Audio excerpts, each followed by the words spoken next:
Welcome back to Deep Echoes, True Crime. Today, we delve into a case that ripped through the heart of Raleigh, North Carolina. On an unsuspecting October evening, a peaceful neighborhood transformed into a scene of unimaginable terror.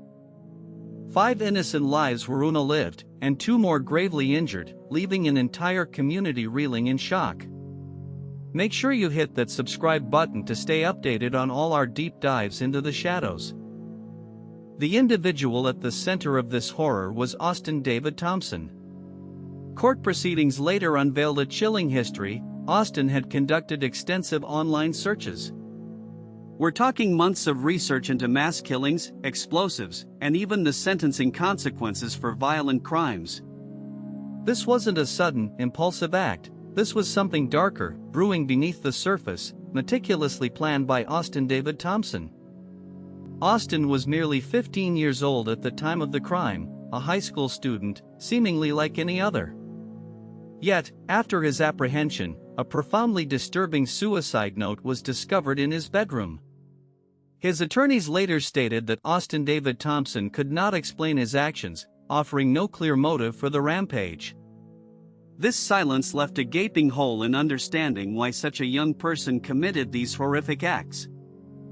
Before venturing into the neighborhood, Austin David Thompson first unalived his own 16-year-old brother, James Thompson, inside their shared home.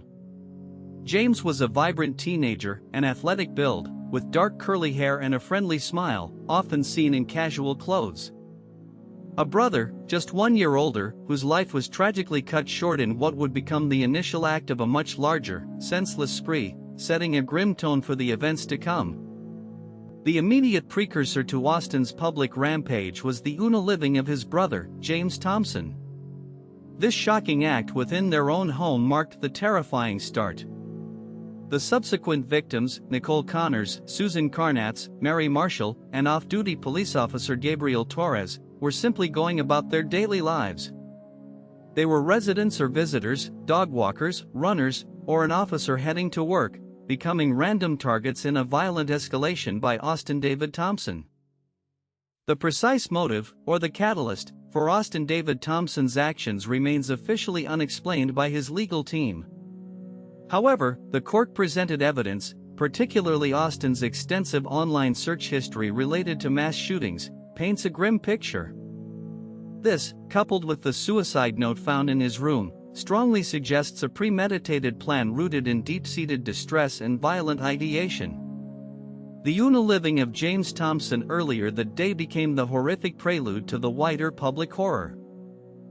October 13, 2022. The rampage commenced. Austin Thompson unalived James Thompson, his brother, inside their Hedingham home. Then, at 5:09 p.m., the first frantic 911 call reported shots fired in the neighborhood. Moments later, at 5:10 p.m., Nicole Connors, a 52-year-old dog walker, and her dog, Sam, were fatally shot. Nicole was unalived, but Sam survived, bearing witness to an unthinkable act by Austin David Thompson. The horror continued to unfold with terrifying speed. Around 5:12 p.m., Mary Marshall, 34, was unalived. She was a young woman, with long dark hair, out enjoying a walk with her dog when Austin David Thompson encountered her. The serenity of the Hedingham neighborhood was completely shattered, replaced by gunshots and screams. Residents were quickly realizing this wasn't an isolated incident. A killer was on the loose in their community, targeting innocent lives. Just 3 minutes later, at 5:15 p.m., Austin Thompson struck again. Susan Carnatz, 49, a mother of 3 and an avid marathon runner, was fatally shot while exercising on the Neuse River Greenway. She was an athletic woman, with a ponytail, in running attire. The popular Greenway, usually a place of peace and recreation, became another scene of tragedy. The rampage was now sprawling, claiming lives in different, beloved community spaces. Between 5:20 p.m. and 5:30 p.m., the violence escalated further. Austin Thompson shot and injured Lynn Gardner, then fatally shot off-duty Raleigh police officer Gabriel Torres, 29. Gabriel, a fit young man, was heading to work when he encountered the shooter. Shortly thereafter, Austin David Thompson shot and injured Raleigh police officer Casey Clark. The responding officers were now directly in the path of this relentless assailant, facing grave danger from a 15-year-old. The entire crime came to light through a torrent of frantic 911 calls. Residents of the Hedingham neighborhood were calling in, their voices shaking with terror, reporting multiple shootings, injured individuals, and bodies discovered in various locations, streets, yards, and the adjacent Neuse River Greenway. Neighbors, hearing the chilling gunshots and witnessing the immediate aftermath, provided the crucial alerts that initiated the massive emergency response to Austin David Thompson's rampage. Law enforcement initiated a massive manhunt at approximately 5:40 p.m., locking down the sprawling Hedingham community. The sheer scale of the situation, with multiple victims scattered across residential areas and a public greenway, demanded an immediate, overwhelming response. First responders, police, and paramedics descended upon the neighborhood, met with scenes of chaos and tragedy. The urgent priority was to locate Austin David Thompson and prevent further loss of life amidst the unfolding horror. Investigators quickly secured key evidence from the sprawling crime scenes. This included the very weapons Austin Thompson used in his rampage, a .223 caliber rifle and a shotgun. These firearms, collected and analyzed, provided concrete links to the various shooting locations and victims. The discovery of these powerful weapons immediately established the premeditated and dangerous nature of the attacks, pointing directly to the assailant's intent and capabilities in Hedingham. A crucial piece of evidence that illuminated Austin Thompson's state of mind was a suicide note. This deeply disturbing document was discovered by law enforcement in Austin David Thompson's bedroom after his apprehension. The note, found in his personal space, provided a stark, albeit incomplete, glimpse into the dark thoughts and intentions that preceded his violent acts, hinting at the profound internal distress fueling the tragic events that day.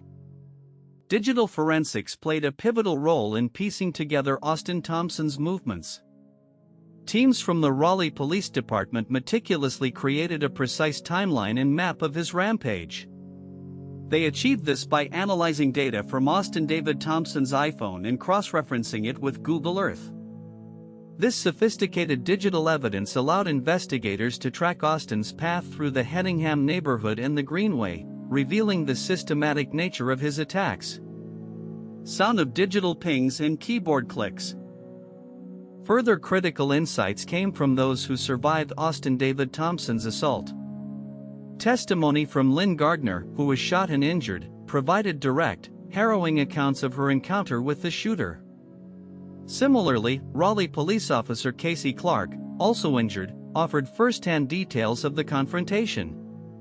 These brave individuals' statements were instrumental in forming a comprehensive understanding of the violence, providing a human perspective to the cold evidence gathered. Sound of a gavel hitting. After hours of an intense manhunt, involving multiple law enforcement agencies, Austin David Thompson was finally located. He was cornered by police in an outbuilding or barn on McConnell Oliver Drive. The standoff marked the culmination of a chaotic 4-hour and 28-minute spree.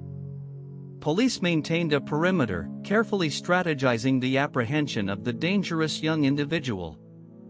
The neighborhood, still in lockdown, held its breath, awaiting an end to the terror.